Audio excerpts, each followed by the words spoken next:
एक छोटे से गांव में अर्जुन नाम का एक होशियार लेकिन गरीब लड़का रहता था। अर्जुन के बचपन में ही उसके पिता का देहांत हो गया था और उसकी माँ सीता गांव के घरों में झाड़ू बर्तन करके किसी तरह 2 वक्त की रोटी जुटाती थी। सीता में एक खास बात थी, वो जो भी पकाती उसमें ऐसा स्वाद होता कि लोग उंगलियां चाटते रह जाते। एक दिन सीता अपनी छोटी सी रसोई में बैठकर गर्मागर्म कचौड़ियाँ बना रही थी। उनकी महक पूरे मोहल्ले में फैल रही थी। माँ, आज तो गजब की खुशबू आ रही है। लगता है कचौड़ियाँ बन रही है। अर्जुन ने आंखें चमकाते हुए कहा और एक कचौड़ी उठाने ही वाला था कि अरे पगले, अभी बहुत गर्म है, मुंह जल जाएगा। सीता ने मुस्कुराते हुए टोका। इतने में दरवाजे पर पड़ोसन कमला चाची आ गई। अरे ओ सीता, ये कैसी सुगंध है? लगता है कचौड़ी की बारिश हो रही है। हाँ चाची, माँ के हाथ की कचौड़ियाँ हैं। एक बार खाओगी तो भूल नहीं पाओगी। अर्जुन ने हंसते हुए कहा। कमला ने झट से प्लेट ली और बोली, अरे बहन, तेरा तो हाथ सोने का है। क्यों न तू कचौड़ी का व्यापार शुरू कर दे, मैं तुझे शुरुआती पैसे भी दे दूंगी। सीता ने हिचकते हुए कहा। दीदी, अगर व्यापार नहीं चला तो मैं पैसे कैसे लौटाऊंगी? अरे, तेरा स्वाद कोई छोड़ सकता है क्या? तू बस हाँ कर। कमला ने उत्साह से कहा। माँ, एक बार कोशिश करके तो देखो, क्या पता किस्मत बदल जाए। सीता ने आखिरकार हामी भर दी। अगले दिन सुबह सुबह सीता ने टोकरी भरकर कचौड़ियाँ बनाई और अर्जुन को दी।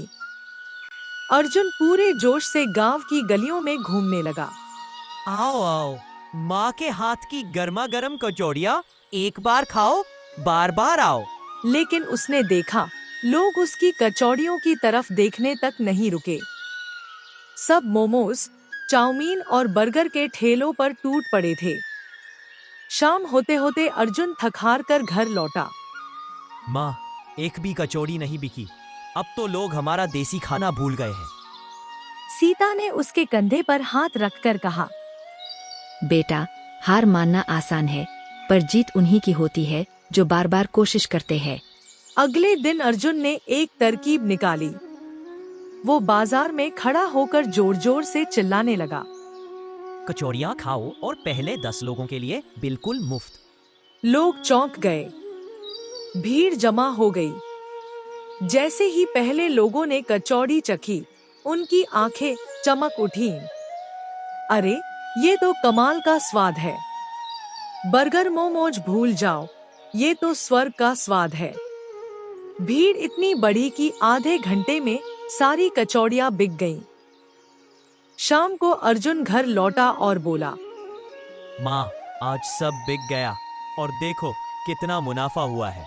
सीता की आंखों में चमक आ गई। मैंने कहा था न बेटा, मेहनत कभी खाली नहीं जाती। अर्जुन हंसते हुए बोला। कल से हम और ज्यादा बनाएंगे और ये स्वाद पूरे गांव में मशहूर कर देंगे। अर्जुन और सीता की कचौड़ियों की चर्चा अब सिर्फ गांव में ही नहीं, आसपास के कस्बों में भी होने लगी थी। हर दिन टोकरी भर कचौड़ियाँ सुबह से पहले बिक जाती और लोग पूछते। भाई, कल थोड़ी ज्यादा लाना, आज तो हमें देर से आने की वजह से नहीं मिली। कमला चाची ने हंसते हुए कहा। बहन, अब तो तेरी कचौड़ियों का नाम रखना पड़ेगा, जैसे राजमहल कचौड़ी या सीता स्पेशल। अर्जुन बोला।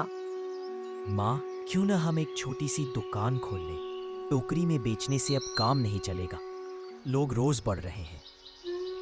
सीता ने चिंता जताई।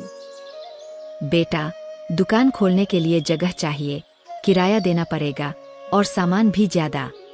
तभी गांव के प्रधान जी, जो अक्सर सीता की कचौड़ी खाने आते थे, बोले।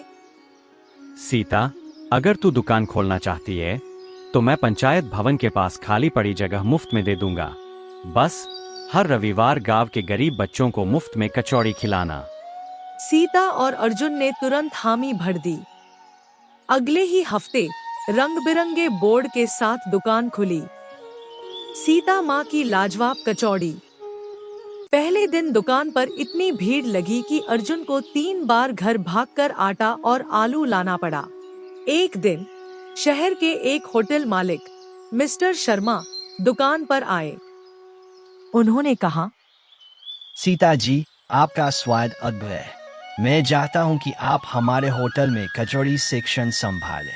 बदले में आपको अच्छा पैसा और शहर में रहने की सुविधा मिलेगी। अर्जुन की आंखों में चमक आ गई, लेकिन सीता ने कहा, मैं अपने गांव को छोड़कर नहीं जाऊंगी। अगर आपको मेरे साथ काम करना है तो यहाँ फैक्ट्री खोलिए, जिससे गांव के लोग भी रोजगार पाए। मिस्टर शर्मा को यह विचार पसंद आया। उन्होंने गांव में एक छोटी फैक्ट्री लगवाई, जहां औरतें और युवा काम करने लगे। अब कचौड़ी का पैकेट गांव से शहर और फिर दूसरे जिलों में भी भेजा जाने लगा। 1 साल बाद सीता माँ की लाजवाब कचौड़ी का नाम पूरे राज्य में मशहूर हो चुका था। अर्जुन अब सिर्फ कचौड़ी बेचने वाला लड़का नहीं रहा, बल्कि फैक्ट्री का मालिक बन चुका था। गांव के हर घर में रोजगार था और गांव में अब कोई गरीब नहीं रहा। एक दिन अर्जुन ने मुस्कुराते हुए कहा, माँ, याद है वो दिन जब एक भी कचौड़ी नहीं बिकी थी? सीता ने हंसकर जवाब दिया, हाँ बेटा, और आज देख, मेहनत और हिम्मत ने कचौड़ी को भी किस्मत बना दिया। इस कहानी में कमला चाची ने मदद की और प्रधान जी ने भी दुकान के लिए जगह दी। अगर लोग एक दूसरे की मदद करें तो सब आगे बढ़ सकते हैं। सीख, जिंदगी में सहयोग और दया से रिश्ते मजबूत होते हैं और सफलता आसान हो जाती है।